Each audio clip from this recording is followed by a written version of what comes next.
This conference will now be recorded. Okay, so what I'm going to be doing later today is submitting the paperwork for exam number 1 because we're going to be pretty much getting through the materials for exam 1 today. Um, I'm also going to be talking about project number 1 today. And as I'm talking about project number 1, when we're going through the lesson, it'll kind of make sense. And I'll do a little bit of a demo that you can see on Excel. So all of this should be able to help you. So once I submit that, you should be able to uh, sign up for the exam. You'll have a whole week's window there.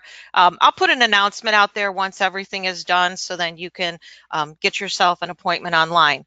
Now, keep in mind, if for some reason none of the times will work for you in your nearest testing center, which is at normally your nearest Ivy Tech campus, your other option is to use ProctorU. Those are the only two options that I accept with that. So ProctorU does have a fee associated with it. I'm not 100% sure, but I think it's something like $15 or something like that. So kind of keep that in mind.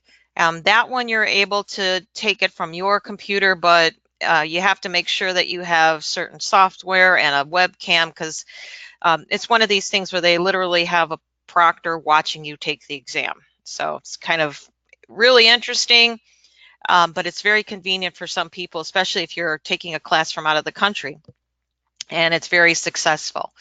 So just let me know if you know you have any issues after today signing up for the exam. I highly recommend you start signing up for it either later today or tomorrow, depending on who they can, if they can get it into the system or not.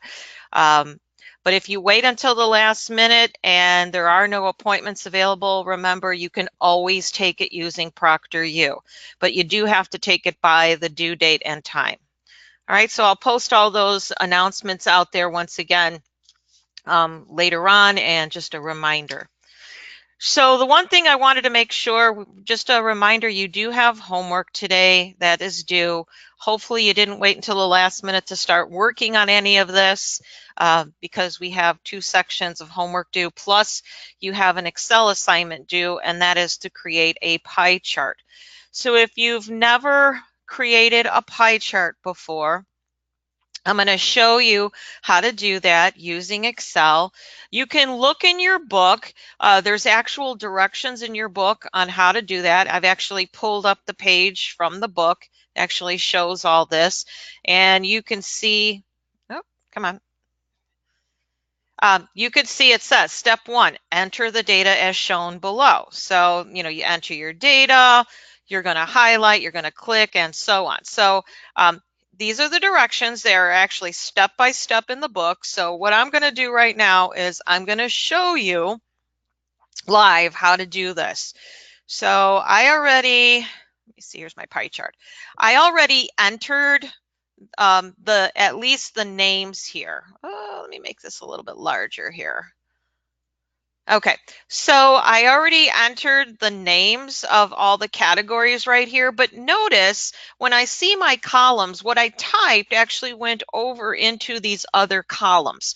So I want to make this nice and neat because I always want to use the columns efficiently, but I have to move over column 1 because if I want to start typing in, column B, then it's going to cut off what was in column A here. So what I want to do, I want to get rid of that there. There we go. So what I want to do, there's 2 ways to do this. One is when you go up to the top between A and B, you see where I get this little plus sign. If I hold down my mouse, I can literally move that little line over for the column and give it as much space as I want, either way. Or if I don't want to manually move it, I can just double click and it automatically moves over just enough. So what I need there. Okay, so I need the data. So let me Let me see, I'm going to put this on a piece of paper so I can go back and forth between the two because I always forget these numbers. Let's see, and 3209. Okay, so let me go back to my Excel here, and I'm going to start typing in these numbers. So in column B here, I've got 12,200, and I hit enter, and notice it goes down to the next one, 1,008, 659, and 3,209. Okay, so now I've got all my information that's going to be needed to put in my pie chart here. So since I want all of these categories and I want all of these numbers here, I'm going to highlight them. So I'm going to start up here in the first box and go over and highlight all that. Notice the one box is white and not the gray highlight. That just means that's where I started my highlighting. That's all. So in the directions, it says go to the insert tabs. So I'm going to hit insert, and then you go to the middle of the page, and these are all the different kinds of charts. So I'm going to come over here, and I'm going to go to pie charts. All right, and you see that it's got a couple different kinds. Now watch, I'm not even going to click on any. I'm just going to move my mouse over them. As soon as I move my mouse over, it actually shows me some different types of graphics here. Okay, and I'm going to go with the two-dimensional like it shows in the book. And in this particular case, you can see that it's kind of overlapping everything here. I'm going to kind of scroll back out here. So if it's overlapping what you've got, you can just hold down with your mouse and you can literally move it someplace else on the chart here. So what you're going to do, you're not using this exact same bit of data. There's a problem in the thing in under the assignments there, and it's the Excel assignment for the pie chart. It's got a different set of data. You're going to create a pie chart, and I think there's a couple just questions about it.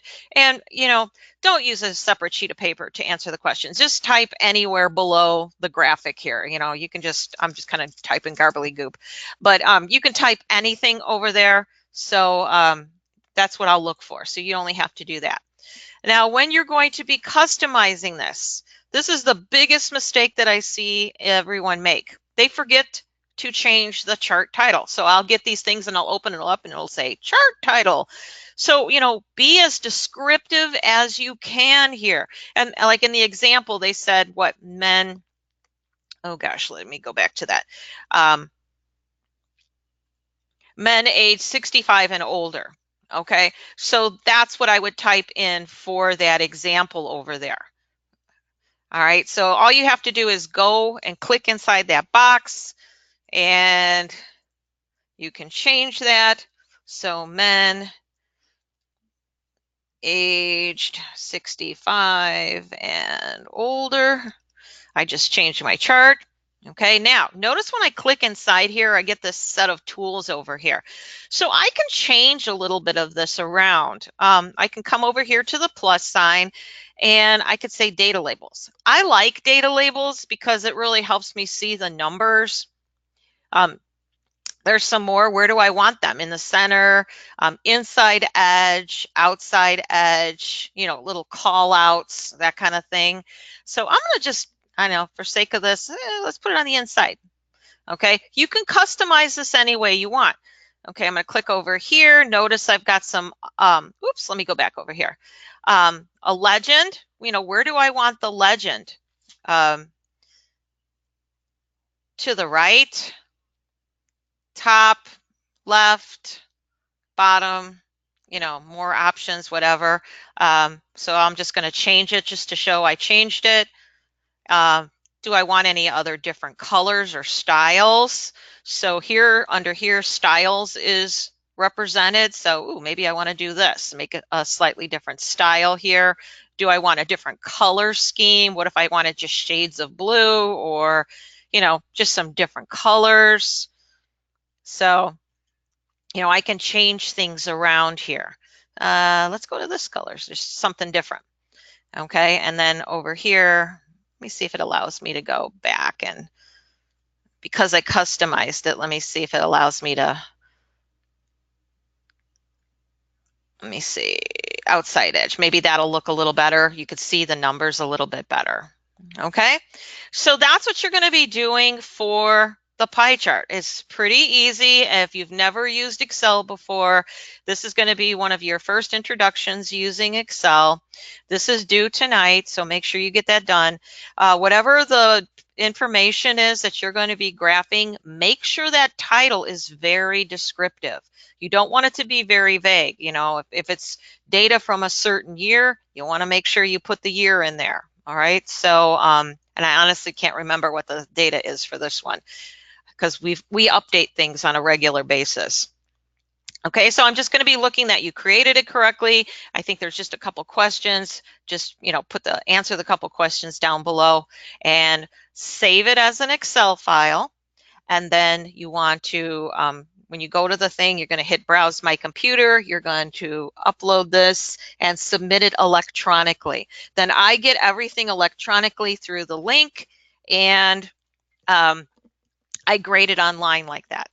So remember, everyone does have access to Microsoft Office. You can download it on your computers. They are part of the computers on any Ivy Tech campus over there. If you need to download it onto your own computer, just go on your My Ivy page and under student resources, because I had to actually do it and reload it into my home computer there. So very easy to do. Don't wait till the last minute to try to do that though, because you have to verify that you're a student and all that. So you don't want to be doing this at 11 o'clock at night. Besides, remember, 11 o'clock at night, that's when everything is due. All right, so remember, we up here are in Central Time Zone is where I'm hosting this class from. Everything in the program here is defaulted to Indianapolis or Eastern Time. So remember, everything is due an hour early. So if you're trying to submit something at the last minute, it's not going to accept it after 11 p.m. or once 11 p.m. hits. So you got to submit it before then. All right, so just a reminder of that. Alrighty, so that is our Excel for the pie chart here. Now, before I go on to the next section, what I'd like to do is to go over here, and we are in Module 2 right now. I'm clicking on Module 2. So notice it says pie charts and it says project number 1, weighted averages here. It's not due till February 25th, but I'm going to go over the directions here today because what I'm teaching today directly relates to the weighted averages. And I'll do a little example later on then also. So you're going to click on this. It's called the Gradebook Project. Please keep in mind, we do update this every single semester, so it's not the same from one semester to another. Okay. There's 2 parts to the gradebook project. So basically the projects, remember it's its own category here. The projects are basically an extended homework problem. So this is where we want you to use some of the skills that we've been working with in class, not just answering a one question problem. We want it to be more globalized. So we wanted to see, how would I use this in real life? So this is where that's going to come in. And then you're going to be writing a short report on this. Now, don't get too worried about the report. Basically, you're answering questions. So let's go through the 2 main components of this project here. The first part is Excel. So you will be graded on properly using an Excel spreadsheet. Now, because this isn't due until February 25th, I will look at your Excel spreadsheets ahead of time. So if you're, trying it out and you're putting everything in order and you want me to look at it and see if you're on the right track, just email it to me. Don't submit it through the link. Email it to me separately and just ask me to look at it. I'd be more than happy to look at it and give you any pointers. I'll look at all your formulas to make sure you're using the correct formulas and all of that. So just kind of keep that in mind. I will do that, but I'm not going to be doing it literally the night before. All right, so if you want to do this, you're going to have to do it at least a couple days ahead of time before it's due. So what are you going to be doing? You're going to be pulling up a blank Excel spreadsheet. You're going to make sure your name, the course name and the project name are on it somewhere. Usually people put it in the upper left-hand corner. It says the scores provided on the next page. Well, this is called the weighted gradebook project. And the reason why we're doing a gradebook is because in this math class, we grade you using a weighted system. So some things are worth more than others. We do not take all the numbers, add them up, and divide by how many assignments we have. That would be just a regular average. We do a weighted average. So you're going to be following what we do in our course here. So you can see that all of these categories here, all right, are what we have in our class. So basically you want to look up in a syllabus, what does each category, what is the weight associated with it? So I can already tell you, like, exam 1 is worth 20%, exam 2 is 20%, and exam 3 is 25%. So it's a little bit more because it's got a little bit of material from exams 1 and 2 also added in there. All right, so what you're going to be doing is you're going to be entering this into one of your a blank spreadsheet there. So that's what they mean by using the grades on the following page. All right, we know you haven't had enough grades on your own in the class to be able to calculate it right now on your own. But once you get this going, you can just delete all these and then just start putting in your regular numbers, and it'll be able to calculate your current grade in the course. So that's pretty cool. All right, so what else do I have to do with Excel? You need to find the category averages. So that's what we're going to be doing today. I'm going to show you how to do that on Excel today. And then the weighted averages used to determine the final grade. So hint, where might you find this? So I already said this is where you look in the grade book, I'm sorry, the syllabus over there, and you know what goes with what. Then you're going to have a labeled cell with a final course grade that uses a formula to calculate the weighted average grade. So there's a couple different ways of doing this, but I'm actually going to be looking for a formula. So when I start talking about that in class today, I will point that out so you know exactly what I'm talking about. All right, and in addition, you know, you can see there's some Excel reference sheets within our IV Learn page there. So there's plenty of places to get help and videos out there. It says you want to correctly calculate the final grade. Your spreadsheet should be easy to read. Make sure the spreadsheet is well organized with clear labels and helpful formatting. So sometimes people get really excited using Excel for maybe one of the first times, and they want to do all this really fancy, cool stuff, and they use all kinds of fancy fonts and colors. If I can't read it, I can't grade it. So keep that in mind. Think about it. How would I want this to look if I had to do this presentation in front of an audience? You know, you want to make it as simple as you can, but you also want to make certain things stand out so that you can point it out if you were doing like a demonstration. So think about it that way. So this is all section 1. This is 50% of your grade. So everything is worth 100 points. So 50 points is going to be coming from this and making sure all your Excel formulas and everything is correct. All right, the other half of your grade is going to be a typed reflection paper. It says minimum 1 page. Don't worry about this. Don't adjust the margins. Don't adjust the fonts. You know, so when you pull up a regular Word document, it's already in the correct format to start doing that. As long as you answer these questions, you will definitely get a page or more. I guarantee it. All right, so once again, you know, put your name in the upper corner, or you can even put it in the heading up there. So here, there's the questions here, an explanation of how the final grade is calculated and how Excel is used in this process. Then you want to analyze the results with the student data. You know, what was the final course grade that you determined, and what letter grade would that be? All right, so you know we use the 90, 80, 70, 60 scale. So based on the final grade, what final grade would the student get? Now, what happens if the student wishes to know what changes she could have made to increase her grade to the next higher level? Could the student receive the next higher grade by improving any individual score from any category? Now, I'll point this out a little bit later, but basically, what Excel is really nice for is if I put my formulas in correctly, I can change just one number and everything automatically updates. So that's what's so nice about Excel is you can just try, changing a few grades out, and then you can figure it out. Remember, you're just changing one individual score from one category.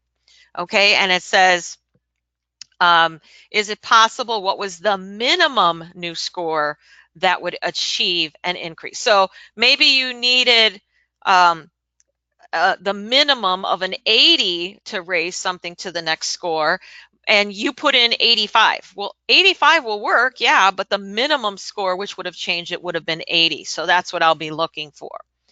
All right, it says consider at least two scenarios to answer this question. So you're going to find two different ways would it work. So you're going to be not just do it once, do it twice, where you're just changing one thing. Did it work? Okay, put it back to normal. Try something else. What if I change this? Okay, so it's an individual score, not the total average. Okay, also there's a question about how the quizzes were scored. First, it was based off of points, and note that they put the equivalent percentages. Could scoring out of points rather than percentages affect the category average? Explain why or why not. So I'm looking for these explanations. I mean, I get these things where people type it literally 10 minutes before it's due. Yes, it would change, or no, it would not change. Okay, but why or why not? Okay, so you don't get the points there unless I see an explanation. Then the school's math committee is considering changes to the projects. One professor has suggested removing the project category from the course. Can you create a new weighting system to adjust for this change? Explain why or how you chose these new weights, and how would the student's grade be impacted by this change? So you're going to use these same grades, and you are going to determine now, all right, if we get rid of the projects, what am I going to do to adjust it? Remember, when we are working on percentages, remember all the percentages have to add up to 100%. And I get a lot of students that forget that. They just say, well, I'll just leave everything the same. Well, you can't leave everything the same, because what happened to the percentages where the projects were concerned? So you're not showing 100% of all the scores out there. So you're going to have to adjust the percentages accordingly also. And then you want to reflect on the results. What have you learned by doing this project? Okay, now, I am a stickler for correct writing format on this. So remember, whenever you have a new question or a new idea that you are writing about, it should be a new paragraph. It has to be a new paragraph. So if I see, and I get this every time, even though I remind everyone of this, if I see one giant paragraph or one giant sentence, you're going to lose some major points there. Okay, so this is 50 points out of 100, this project here, this written report. So, make sure, new question, new idea, new paragraph. So some people will start doing it correctly, and then towards the end, everything is grouped in one giant paragraph at the end. Okay, so be careful with that. All right, I will not be grading the project paper ahead of time, but I will be looking at the Excel sheet ahead of time if you wish. All right, so this is our project. And here's just some reminders here. Be specific. Watch, when you're using colors, just keep it simple. Remember, sometimes we have a saying called visual pollution. If there's too much going on and I can't figure out where anything is, or it's not organized well, it's going to be hard for the reader to look at. Also, these should be your original work. Copying someone else's work is considered cheating, and sharing your work with someone else is also considered cheating. We update these every single semester, and I know a lot of people just Google this to see what they can find, and I get copies of old papers being submitted, and those automatically become zeros. So we do submit this through one of these websites that detects that. It'll actually show where you got it and whose paper it came from. So please keep that in mind. You know, we're trying to teach you how to use this Excel. We want you to do this. That's why I'm offering to help you with the Excel portion of this and the written report. You know, as long as you answer the questions, you're fine. But please don't just copy, especially even if you have an old version of your own. Maybe you had a, you know, withdraw from a class before because life got in the way. This is a new version of that. Okay, so please keep that in mind. All right, so that is our project. All right, so let's go through today's material here. So we're going to be going through descriptive statistics and weighted averages. All right, so descriptive statistics are pretty much, you know, mean, median, mode, you know, minimum, maximum, range, and so on. So we're going to be talking about that today. So when we look at the graphics over here in our book, sometimes when we're looking at things, it's kind of hard to understand some of the graphics sometimes. So we always want to make sure that we're reading all the extra information that's included along with this. So notice we have these graphics here, and it's saying this is the life expectancy in the United States from a certain age. And each one of these lines here represent a certain age. Now, let me explain. So this is basically like a century we're kind of looking at right here, just about a century. And this last one here, we've got these little blue diamonds. So we're talking about if we're looking at the life expectancy of someone in a certain year at birth, what would their life expectancy be? So if I come over here and I look, and the life expectancy of someone who was born in 1900, what would their life expectancy be at birth? Well, this is only going to be, what, about 47-ish right here, 47, 48 years old. Compared to at the end of the century over here, let's say about like 1998, the same number increases to about 75 or 76. Okay, why could that have possibly been? Well, you know, there's a lot of changes. There's changes in medicine, there's changes in health, changes in sanitation conditions. Okay, so there's a lot of things. Air quality is changed. Remember, this was at a time where we weren't really monitoring what was going into the air. So if you were in an area that was very industrialized, you know, you didn't have maybe the cleanest air. So there's a lot of different things that could have gone into these numbers changing. Compared to on the other end of the scale, if I look starting at age 60. So someone who was already age 60 in the 1900s, they would live to about 75-ish. Okay. And then over here at the end of the century, it looks like they would live to, I don't know, about 80, 81. Okay, so it's not as big of a change over here over this century. If you've already lived to in the 1900s, if you're already 60 years old, something is going right in your life. You've got the proper nutrition, you're in the right area, something is going correctly, you know, biologically, and there wasn't that many areas to change over those years here. Okay, so it kind of tells us a little bit about that. Okay, so here's just some more on that. All right, so we're going to talk about the statistics involved with these life expectancies here. So the descriptive statistics that we're going to be concentrating on are going to be the mean, the median, and the mode. Now the mean is simply the average, just another word for the average. And basically, you know, just like that, we add up all of our numbers and we divide by the number of items that I have here. The median is the middle value, but be careful.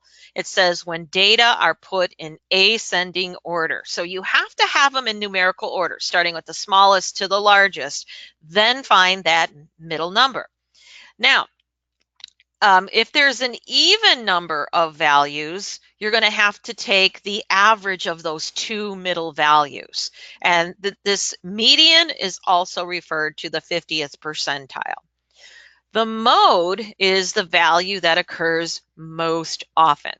Okay, so people sometimes mix up the median and the mode. So remember, mode has got an O in it, which means the most. Most has an O in it. So which number do you see the most often is the mode. So I see a lot of people confusing these. All right, so let's take a look. So we're going to consider a random sample of death certificates from a particular location. So let's say we drove up to a town someplace in Indiana and we wanted to look at their death certificates for a certain year. And these were all the ages at death in this little town here. All right, so you can see there's various ages here. If I wanted to calculate the mean, I would just add these numbers up, and there's 10 numbers here. And so since there are 10 values, I would divide by 10. Okay, the median, notice everything is in numerical order. And since there's an even number of values, the median is going to have to be between these two values here. So what I would do is I'd find the average between these two middle numbers. Now, if there was an odd number of values, it would simply be the middle number. I wouldn't have to worry about finding the average. Okay, so if I took these, added them, divided by 2, I get 40. Okay, now it says, how does the mean compare to the median? The mean is more than 2 years less than the median. Okay, so in this particular case, the average is a little bit lower than the middle value, and that's because we have some very low numbers over here. These low numbers are causing that average to go down. Okay. Now, what if I only wanted to look at people who survived to the age of 20 or to 60? So this is a life expectancy at a certain age. So it's based on that graphic we looked at. So if we want to look at life expectancy at age 20, that means we're going to look at any values that are 20 or more. We eliminated those other three values there, the 4, the 7, and the 12. We eliminated those.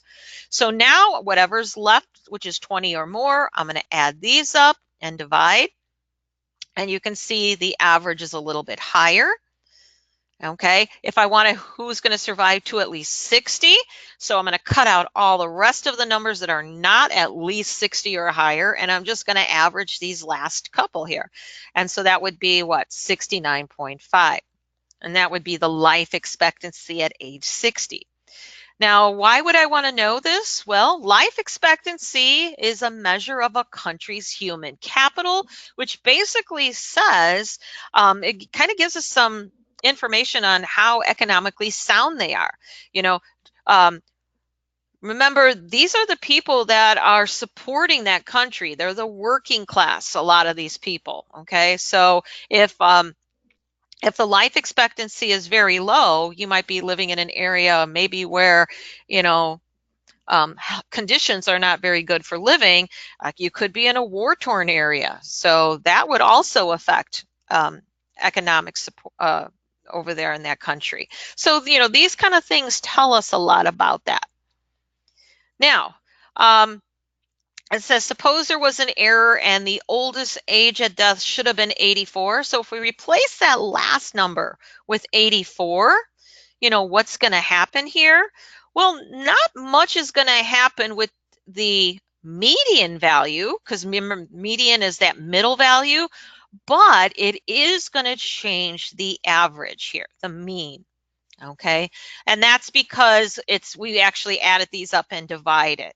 Okay, this is still going to be 40 because it took that spot there, and these two are still our middle values that we found the average between there. Okay. All right, here's another one. If we were looking at this kind of a problem, here's some ages of people waiting in line at a show. Notice I put everything in order here. Which value is the mode? Which do I see most often? Well, notice 12 appears most often. There's 4 times here. Now be careful. Don't answer there is the mode is 0 if it doesn't have a mode. If nothing is repeated more than once, that means it doesn't have a mode, but don't say the mode is 0 because 0 is a number. You would have to say no mode. Okay, so be careful with that. The median value is going to be between these two values here, which is 12.5. What is the mean? So if I add them up and divide, the mean is what? If I rounded this out to the nearest whole number, that's going to be 20. And now it would make sense to use one of these values if I were selling merchandise. Do I want to use the average age, which is 20, and market to people who are age 20? Or would I rather use the mode, which is the most often number that I see there? So who was waiting in line is going to be that mostly at that one age. So in this case, since most of the people are 12, and I could even see that there are some 11 and then even a couple 13-year-olds, I want to kind of target my merchandise there. Now, this says that the averages from the show is an example of what is skewed to the right. In other words, the mean is greater than the median. Remember, the median is our middle value. If I have some numbers way down here, and you can see these are probably the parents of these kids waiting in line, these high numbers are making this average go up, this mean go up. So it's dragging it up. So when the mean is greater than the median, we say something is skewed to the right. Okay, when I look over here at another set of data, notice everything wasn't in numerical order. So I had to first start by putting everything in numerical order. This one has 2 modes. Okay, the number 3 appears 4 times and the number 4 appears 4 times. So what is the mode? 3 and 4. The mean is the average. The median, okay, is the middle value. Notice these numbers are pretty doggone close. When these values are essentially very, very close, we say that the overall shape of this data is basically symmetrical. Okay, so they're very, very close in numerical value here. And then over here, we have another set of information, and these are test scores. In this case, if I found the mean and the median, you can see the mean would be 55.875, or about almost 56.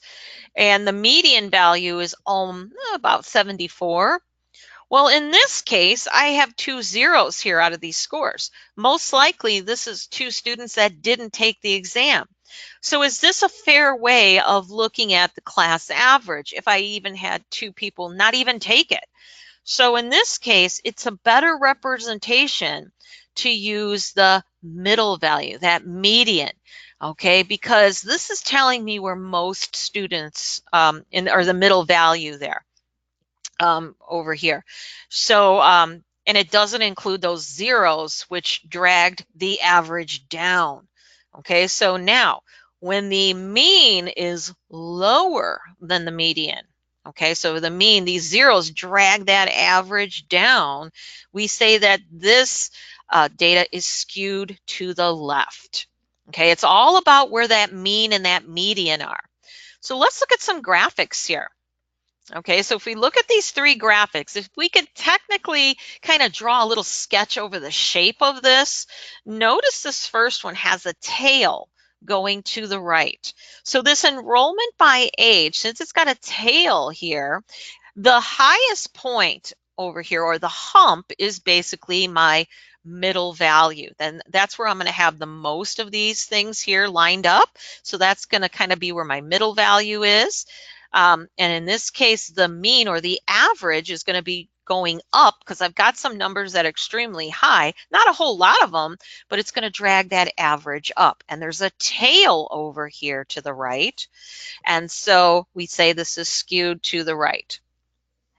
Okay, waiting for service, this one right here, notice this is pretty symmetrical. If I were to draw a sketch over that, okay, that would be symmetric. And then the last one over here would be considered skewed to the left. If I were to draw a sketch over here, notice the hump is over here and the tail goes to the left. So some of these values are very low, so it's dragging that average down. And so we could say that that is skewed to the left. Okay, so that's what we're looking at. So make sure you understand it's a matter of where that is. You know, is something skewed to the right? Is it symmetrical in shape? Is it skewed to the left? It's a matter of where that mean and median are.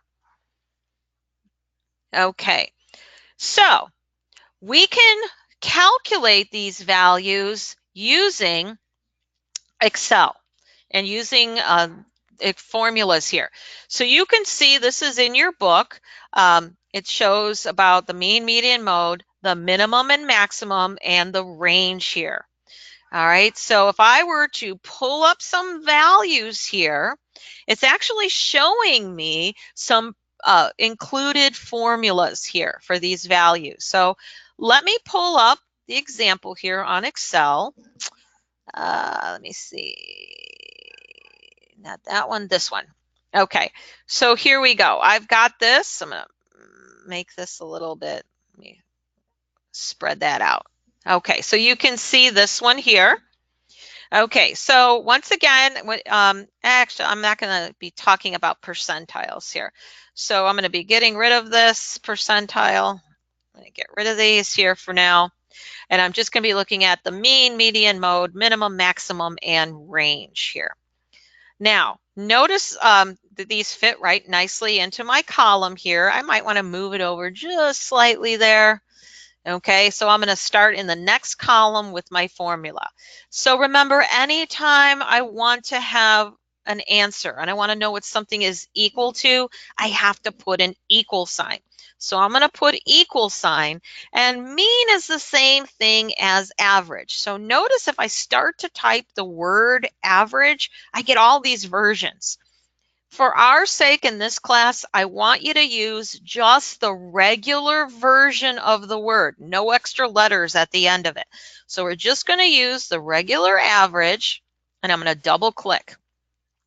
So now it's asking me what numbers do you want to average up? And there's a parenthesis here. Well, to make my life easy, all I have to do is come over here, and notice when I clicked on that, it said that cell location. So I'm starting with the numbers in cell A2, and if I include all of these, notice when I'm going down, that formula is changing in column F there. Okay, I'm going to go all the way up to cell A11. So notice it put a little colon in between. So in other words, use the numbers starting in cell A2, ending in A11. Okay, so I can either type those in or I use the highlight method. And then I'm just simply going to hit enter. And if you look in your book on that page compared to what I just typed, we get that same value. Okay, median, I'm going to start with an equal sign. And I'm going to start typing median. Ooh, I only have one version. I'm going to come over here, highlight all those values, and enter. Mode, equal sign, M-O-D. Oh, I get a lot of these. Just use the regular version. So double click and highlight and enter.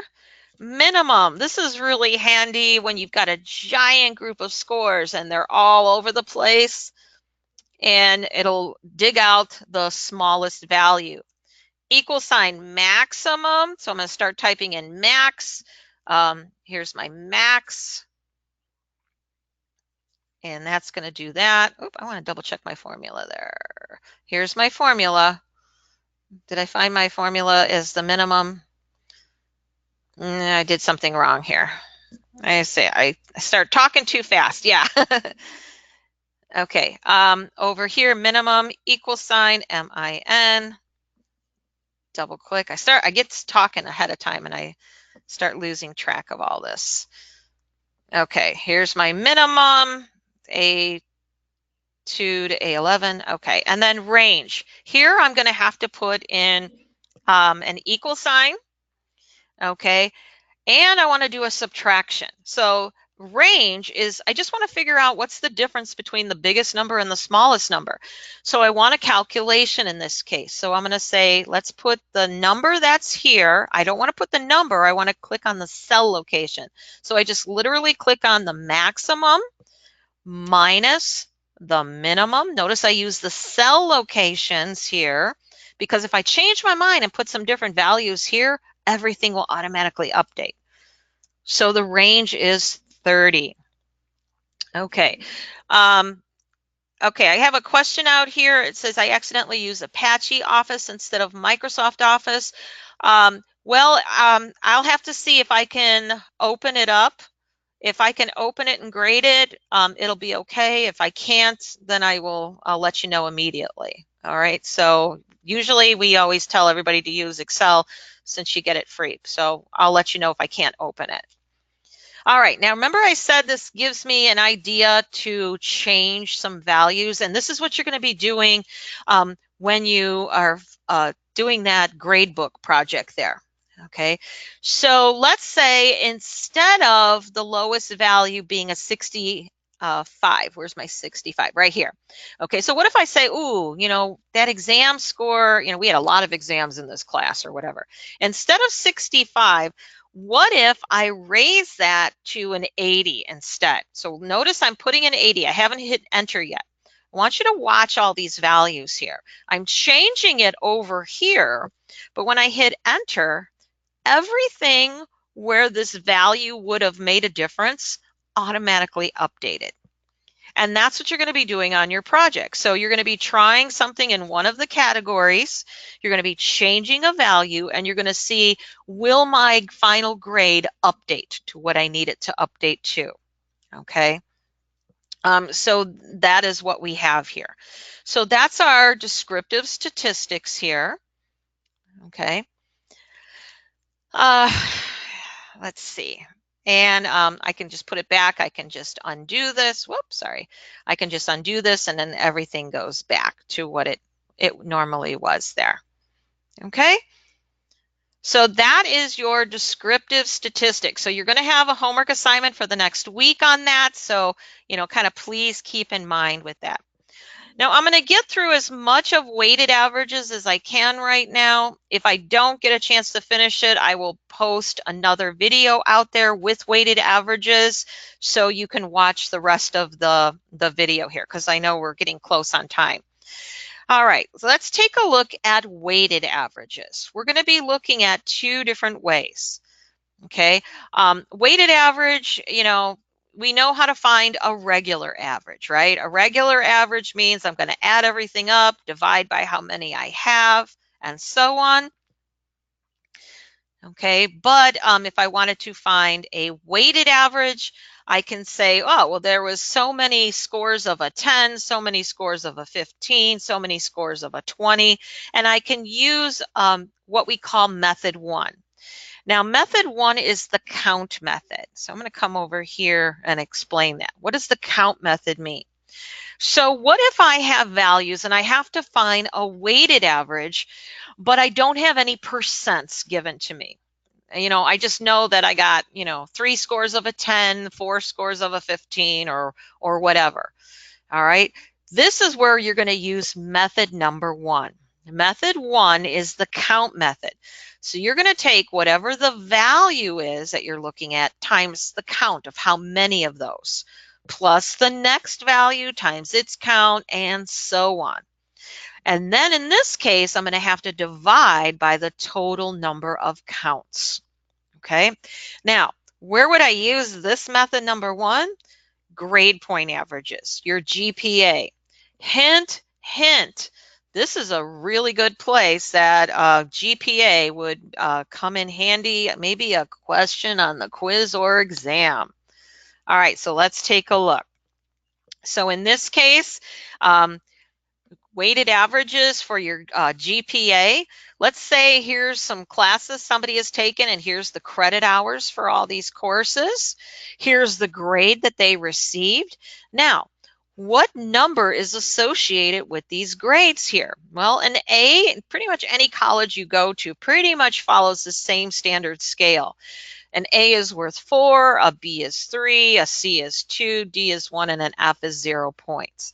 So what I would do is put in those values for those grades, and now I've got that count method. I'm going to take the number of credit hours as my count times the grade. Okay, and I'm going to get a value plus the next one, plus the next one, plus the next one, and so on. So when you see this, an A, I got an A in this class, but it was only worth 1 point. So I get 4 here. But I got an A in this class also, but it was worth 4 credits. So I get more point values here. So we're going to add all these up, and that gives me 32. But I know I can't have a grade point average of 32 if it's just on a 4-point scale. So I have to divide by the total number of credit hours. That's my count. So if I divide by 10, I get a GPA of 3.2, which is a B average. Okay, so that's one of the most popular ways that you can look at that. The other method is using the percent method. Okay, and here we would take the value times its percent weight plus the next value times its percent weight and so on. This is what you're going to be using for the grade book project. Okay, so we're going to be using method 2 for the grade book project. So let's look at a very simple one. Tests are 60, homework is 15, quizzes are 25.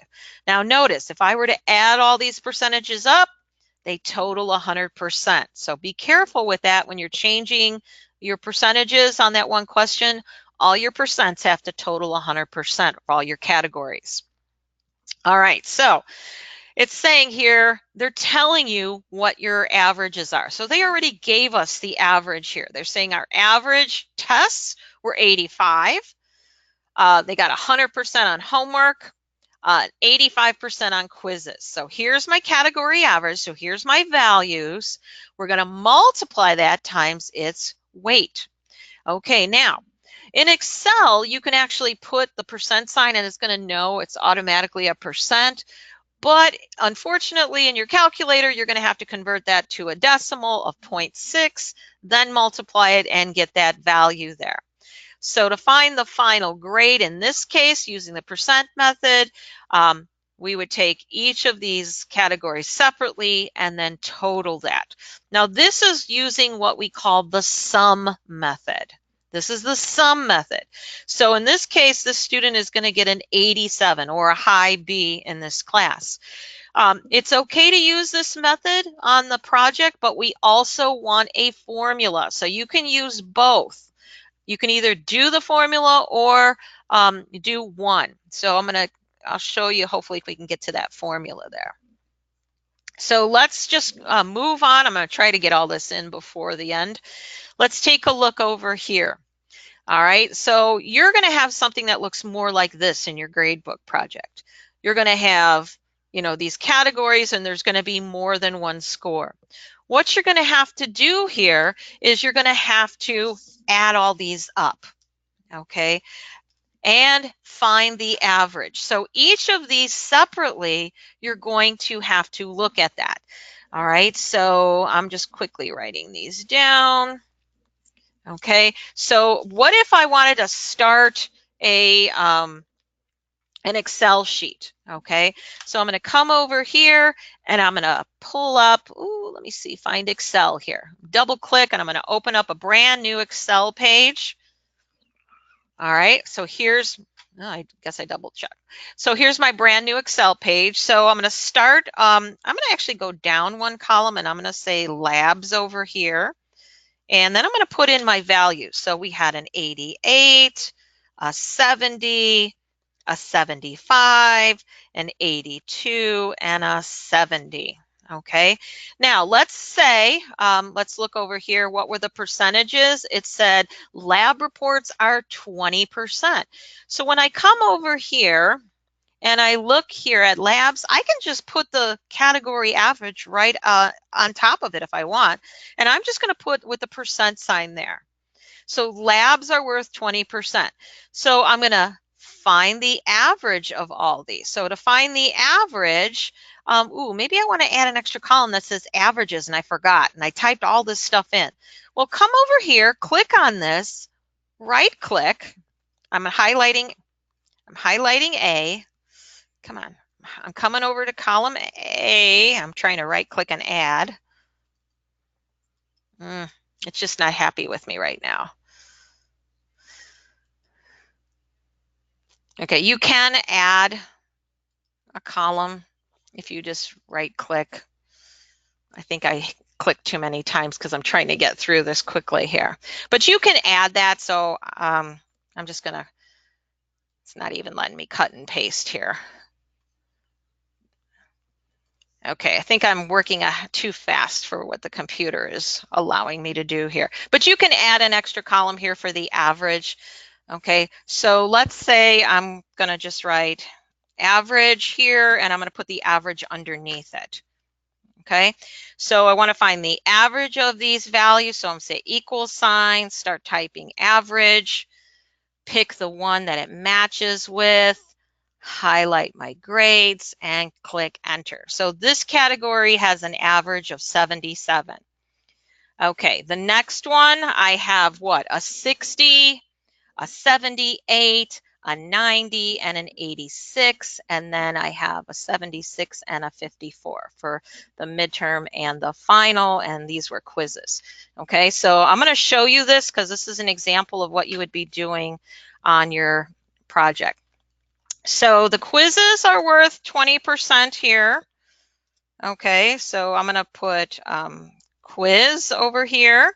I'm going to put these values in also. So I'm going to have a 60, a 78, a 90, and an 86. Okay, the next category is the midterm, and that's worth 30%. So I'm going to say midterm, and the midterm grade was the 76. And then over here, the last one, which is also 30%, is the final. And on the final, that person got a 54. Okay, so here's one way of setting everything up. Okay, so in this case, once again, if these are all my averages, once again, equal sign, average. There's more than one value here, so I have to use these numbers and find the average.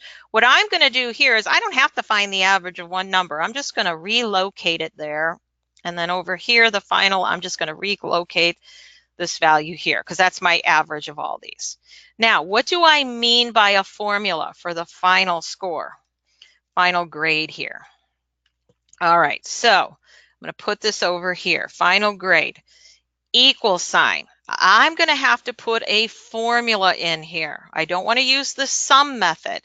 Okay, so in this case, I'm going to start by an equal sign and a half of a parenthesis.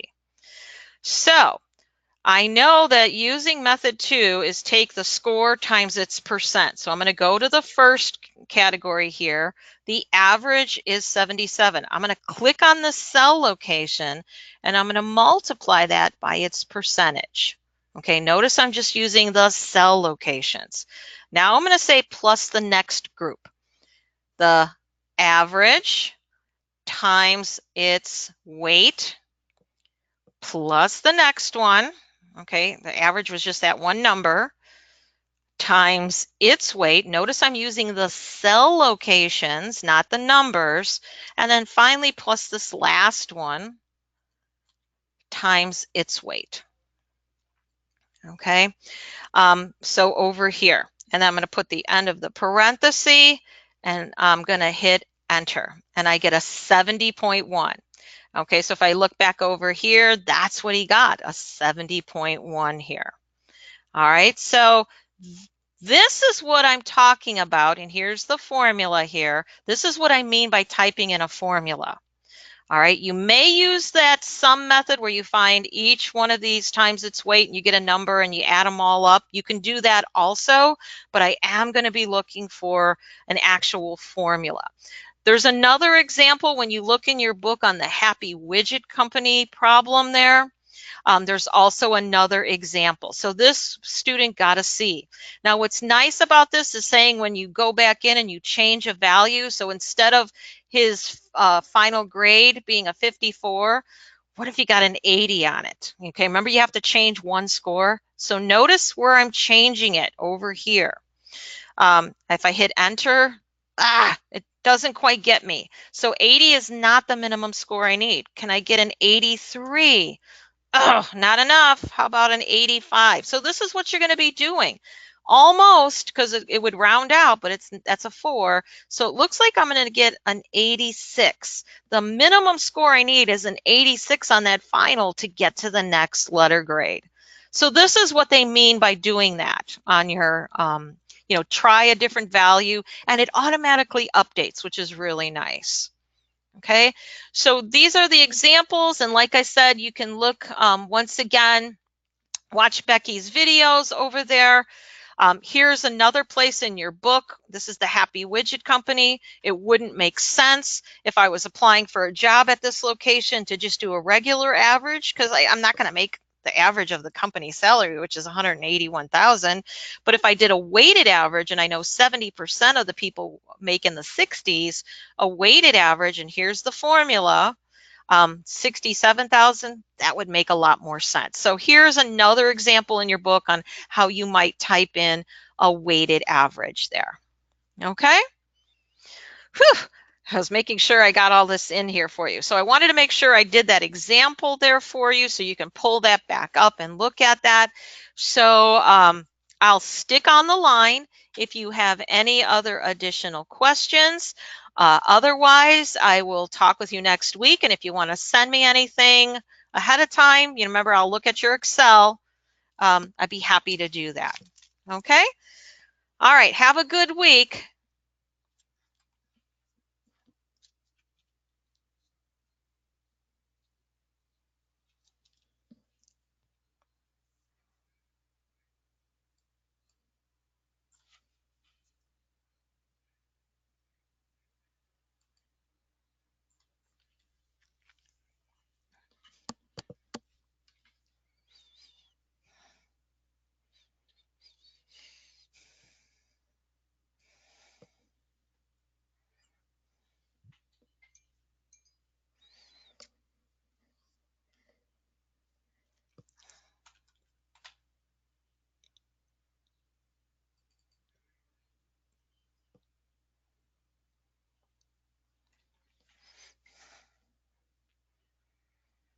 Okay, I've got 3 of you left on the line. I just don't want to log off if you have any other questions.